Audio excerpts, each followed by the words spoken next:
Hey guys. Hey everybody, welcome to day 5 of our Fruit of the Spirit study. and we are excited to be with you. Thank you so much for liking, sharing, commenting, and letting us know how this has helped you. Yeah. It encourages us when you do does. that and helps us move forward in ministry because when we know that God is ministering to others, it encourages us to keep pushing forward. That's not the only reason why we do it. We do it because we're lifting His name up high. And we appreciate you investing in us through prayers and support and words of encouragement because that empowers us to do His kingdom work. And so that's what it's all about. Today we're talking about Patience. patience. I'm a little sad that we're already halfway through. Today marks halfway through with our study. Yeah. Thank you for being with us on that. When we talk about patience, there's a lot of different things we can. Yeah. Nobody likes to talk about patience. Nobody does. No. Because it's the old thing of like, don't pray for patience. Because God will just give you opportunities to be patient. But the truth is, our lives are opportunities to be patient already. Like, God didn't have to send extra ones our way. Like, they're going to come. Yeah. And sometimes patience can be watching the train like slowly screech to a halt in front of your car. You're just waiting on it to get past. Just move, just go, just go.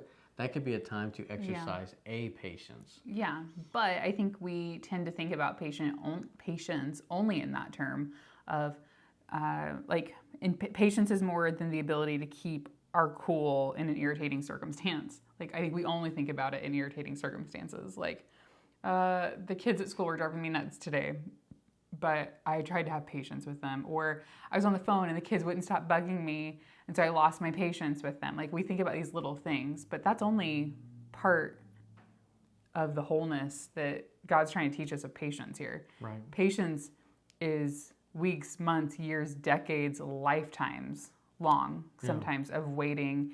And let's go into your verses. Not your verses. Izzy did word study today. There's like over 10 different words for patience in the Bible, in the New Testament. And there's one word in the Old Testament. But the two that I really want to hammer on today is there's a patience that we have that is us enduring. And it doesn't give an emotional thing to that. It's just you endure. You're just being faithful to stick it out. And sometimes you don't want to stick it out. Sometimes it's hard to just create a positive emotion over it, but you have to keep showing up. I'm thinking about the guy who was at the pool of Bethesda. For 38 years, he was crippled. I believe it was 38. And he sat there waiting for his healing, waiting for his opportunity. He was not happy. He was sorrowful. He was wanting his illness to be cured, for him to be taken care of so he could walk. But he kept showing up. And so sometimes there's a waiting you have to do even when you don't feel it. But I would tell you that a better waiting, a more perfect waiting. But that waiting is the way, that perseverance, that patience is when you do the root word of the fruit mentioned in Galatians. Yeah, it is talking about that kind of patience. Yeah, even when you don't feel it, you're waiting anyways. Right. And so that's the Galatians, it's the fruit there of patience being given, produced out of us, even whenever it's not emotionally driven. However, there is a patience we can get to, and that's promised to us in, I can't remember which verse you had it in. It was in Romans, I believe, actually. Yeah, I think it's, I have 2 verses in Romans. It's one of them. And whenever Paul uses this in Romans, it is a peace that is with joy. Patience with joy. Patience with joy. And that patience is stirred up inside of us where we're able to walk in it more because we have this joyfulness about us. And so kind of what I noticed was that these scriptures, like, they say one thing for the just like suffering through it joy, and there's blessings that come with that, but there's different and even I would say more grand blessings with associated with the joyful waiting, if you can wait with a cheerful heart. Yeah. And I would, so that's our thing of, there is fruit here that God's giving us, wanting us to walk into perfect. But the fullness of that fruit, a mature fruit, is that number one, in the little things, we're going to be patient. So we can be more patient in bigger things. And we'll talk about that in a little bit. And then also, growing a place from being patient, where you're just sticking it out, making it happening, to where you can find joy and happiness in that waiting. And we keep using the word waiting, but I kind of want to tell you some of the other words that were associated or interchangeable with patience. We came across long-spirited, forbearing, long suffering. Between the translations, I noticed that they would trade out patience for the word perseverance, steadfastness, endurance, being slow to anger or wrath, and being cool tempered. And so we kind of really talked about how, man, there's so many different situations where each one of those are different. You know, being cool tempered is when that person is like trying to agitate you, or your kids are irritating you. That's when that cool temperedness comes through. But, you know, walking through chronic pain for years and years, it's not that you're trying to stay cool tempered, you're literally long suffering. Yeah. And so those words are interchangeable for a reason, because patience is multifaceted. Right. Yeah. It's not a one size fits all. Yeah. In this patience, do I have trust in God still? Right. It all boils down to being able to keep our perspective and stay steady in the waiting as you expect God to do great things. Yeah. And so let's go through the Romans verses, and then what I want to do after that, we're spitballing. What I want to do after that is that I want to go into how we allow patience to be robbed. Okay. And then let's go into our other verses. Yeah. Okay, our first verse is Romans 5:3-4. I'm going to read out of the Amplified for this one. And not only this, but with joy, let us exult in our sufferings and rejoice in our hardships, knowing that hardship, that's distress, pressure, and trouble, produces patient endurance. And endurance, proven character, that's spiritual maturity. And proven character, hope and confident assurance of eternal salvation. Oh, man. Like, that's a verse nobody wants to read. Right. It's just like, It's okay, saying hard times make you resilient. Now, and I want to do a balance there, just a little bit. You can bring hard times on yourself just being stupid, and I know that from firsthand experience. You can cause stupid moments to happen in your life just because you made a bad choice. Yeah. Right. And so there's a difference between, like, those things come and they can build you with perseverance too. Well, yeah, those are the natural consequences. But there are times where you just have hard stuff that happens in your life. Right. Like, you didn't do anything to get cancer. It happened to you, you know? But those are not things to say, those aren't like broken situations come up in our lives. That's not a place where we need to be putting blame on God or guilting whatever else, but instead take every one of those to say, oh, here's an opportunity for me to see the hand of God in my life and for me to practice these things so I cultivate a better character of God in me. Mm-hmm. Sorry, go ahead. No, that's good. Romans 8:25, also in Amplified, says, but if we hope for what we do not see, we wait eagerly for it with patience and composure. So I think waiting eagerly for the promises of God is having patience. You're choosing to keep his perspective instead of waiting on what you expect to happen. That's patience. And I think, why do we lose our patience, guys? Well, because we get irritated, we get upset, we get frustrated because things aren't going our way. Right. Because we're looking at our own timeline, we're looking at our own the way we want it to go, and not the way God necessarily wanted it to go. Yeah. And that's the most times when we lose our patience. What has happened? Like, we're sick of this. We're sick of, chronic back pain. We're sick of, not having enough extra to finish that project we wanted. We're sick of those things. Well, we're frustrated because we got out of God's timeline. We got out of that communication with him. Right. And normally, like, it's easy in short time spans to have that frustration. Right. Where we're not, man, this didn't go my way. I was late for work today because of the train. I was late for work today because I had a tractor on the road. And we have this, okay. Well, a lot of that is really you projecting your own disapproval of yourself because you didn't get up early enough to get to work on time. Because you didn't, had everybody done right, I could have slid in and not been the bad guy. Right. But since everybody didn't cooperate and compensate for my shortcomings, now it's on me. Okay, so now is that a patience issue? Or is it a control issue? Yeah. I would say your blowing up into a situation may fall underneath a different fruit of the Spirit, which is self-control. It's not necessarily that you're lacking patience.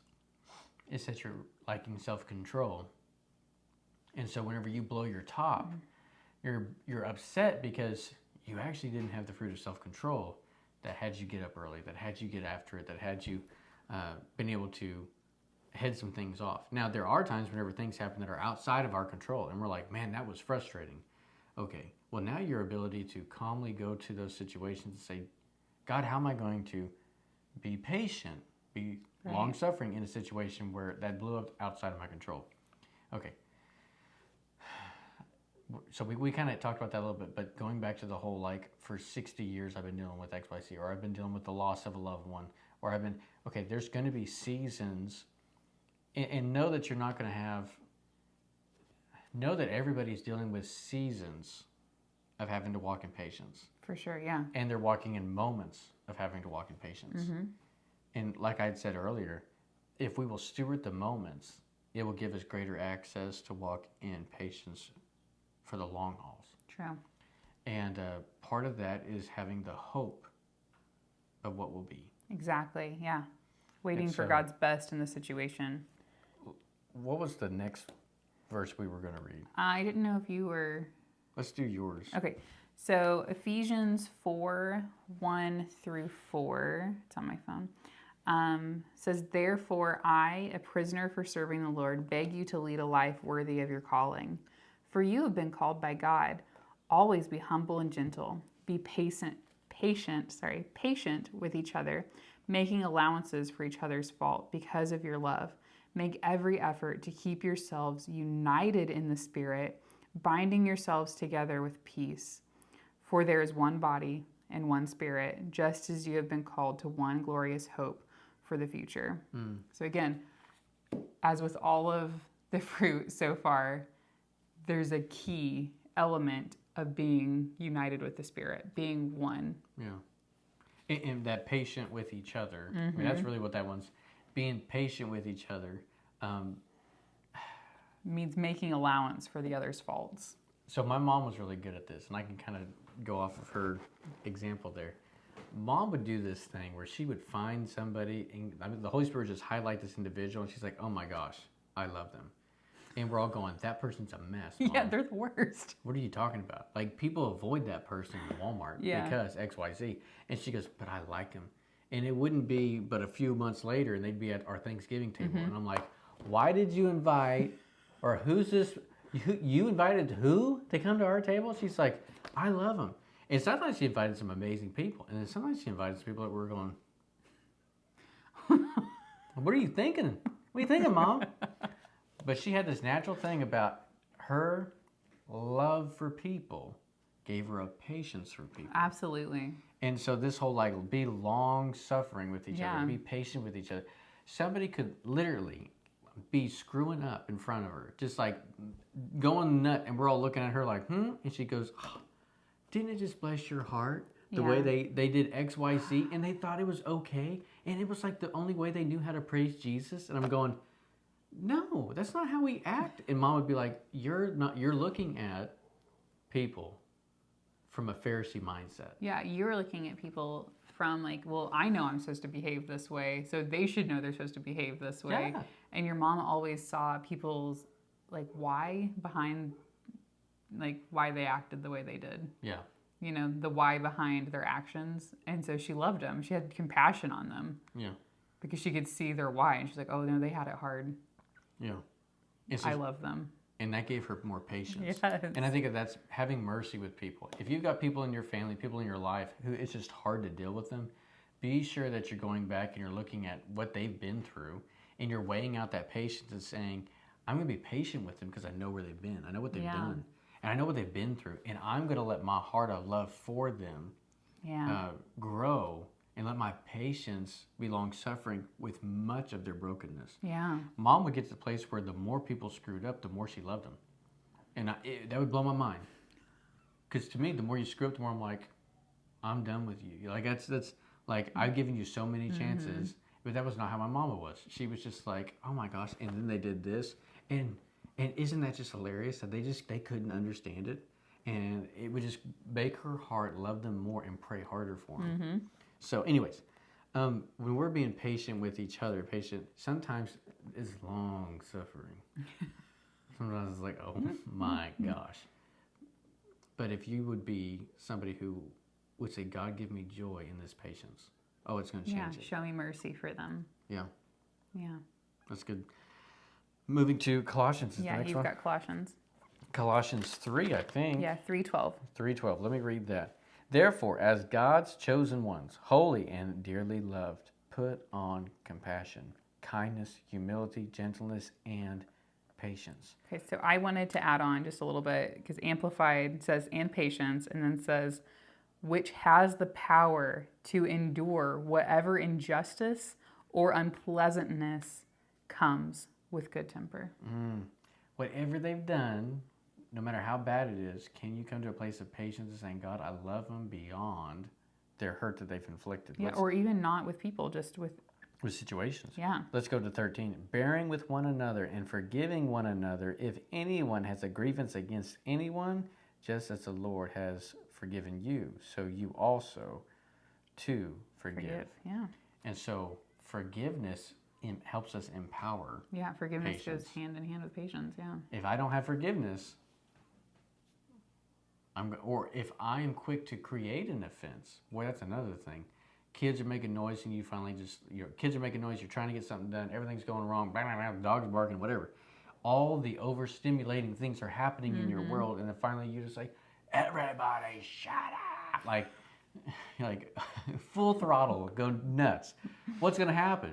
Well, you have taken an offense, and now you've projected that offense into the room, and now they're going to have an offense. They're going to have a hurt spirit. They're going to be broken. Well, where was the patience in the moment?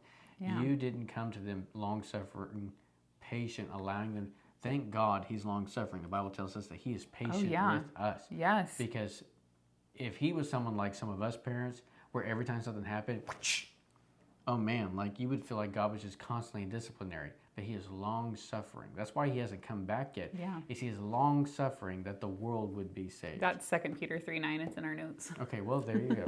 Go look it up. I'm just quoting it, but I feel pretty good that it's in the notes. No, you did good. Brandy put the notes together, just so you all know. Okay, so our next verse. So we're going to a good example. I wanted to show you a good example of long-suffering, and that's Paul. Man. Why not? Why not be Paul? 2 Corinthians 6, verse 4 through 6. 6, 4 through. Instead, as God's ministers, we commend ourselves in everything by great endurance, by affliction, by hardship, by difficulties, by beatings, by imprisonment, by riots, by labors, by sleepless nights, by times of hunger, by purity, by knowledge, by patience, by kindness, by the Holy Spirit, by sincere love, by the word of truth, by the power of God through the weapons of righteousness for the right hand and the left, through godliness and dishonor, and through slander and good reports, regarded as deceivers yet true, as unknown yet recognized, as dying yet see, we live as being discipled yet not killed. Yeah, it goes on, and I really encourage you to read a couple different translations of that because it'll really help it be clear. But he's saying, like, look, dudes, we have persevered through everything. We have had patience, and we've had every opportunity to practice this patience, and we've done it joyfully. Right. Like, and I really agree. It's perfect. I just started in on that, and I know it was confusing. Like, what are we even doing? And that's what Paul is saying.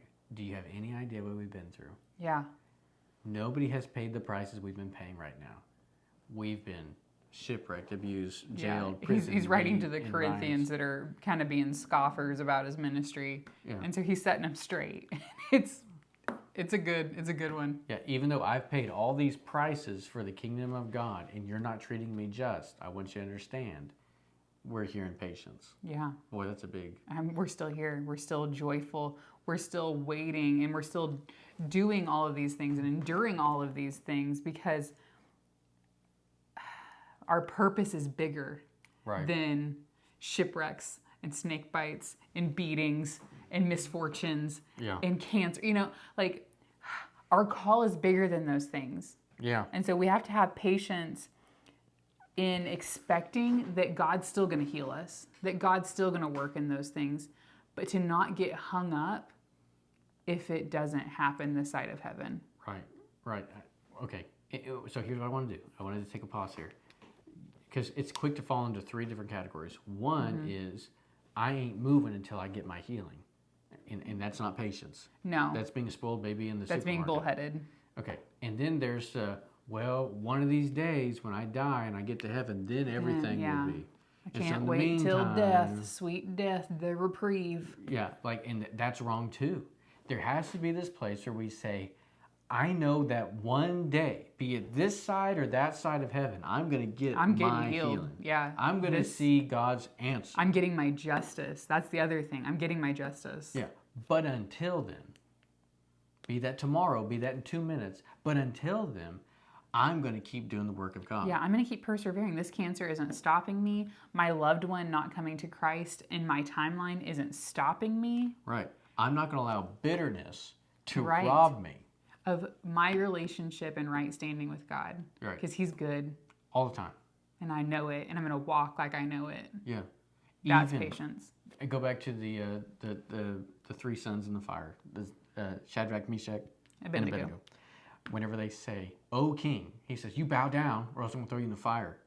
And they say, "King, God can deliver us from the fire, but even if He doesn't, we're not bowing down." Yeah. I'm not going to allow sickness, brokenness, disease, whatever it happens, whatever comes down the pike, whatever we see in our life, you cannot allow that to stop you from doing the kingdom of God, God's kingdom work that you're called to do. Every one of right. us are called to do mighty works in the kingdom. So don't throw down the gauntlet telling God this has to be answered or else I Right. ain't doing something. Right. Be long suffering. Be someone who perseveres, who endures. And I think for me that looks like, okay, what's the opposite of those things? Well, the opposite of perseverance and enduring is people who have just given up and they're wallowing in it. And like, well, I'll never get out of this situation, so I might as well give up and just let life carry me through and just till I die. And they've given up trying to look for God's best in it and look for opportunities that God is still blessing them and using them. And I think that's where I'm at with that. Yeah, for me, I think very much the same way. You either become complacent and you just kind of drift and you don't do it. Like, don't be a Christian that just drifts. Don't be a Christian, I'm just waiting on God to do something. I'm just biding my time until He takes me. No, be patient in the places that you're waiting, but active in the places that God's telling you to act. Exactly. So act. I like that. The last, we're over time, but here we are. But we're going to talk to you about practicing, how we practice it. How are we going to practice that? And I would say it's easier to be in the waiting room when you have somebody with you. I love that you said that. And to me, it's like if you're not inviting Jesus into those frustrating moments, then you're going to explode. Yeah, let Him shift your perspective that being 5 minutes late for work is really not the worst thing in the entire world. It's not worth, yelling at your spouse and children. Yeah, and like today, okay, let's use me. I'll be an example. I wasn't going to. No, I'm going to do it for you. Today, I was listening to a podcast while I'm trying to upload videos on the internet so that way we can post things. I'm trying to put together, I'm trying to help Brandy put together our donors list, all the people who've given to our ministry and take care In of our us. newsletter emails. In our newsletter emails. I've got Millie, who's got both of my hands. She's trying to get my attention, and she wants to step on my toes because she's like, walk, Dad, walk. She wants to do that walk, and it's Yes, so it's cute. so cute. But it hurts. It hurts sometimes, okay? Because she doesn't want to step on them. She wants to stomp on them.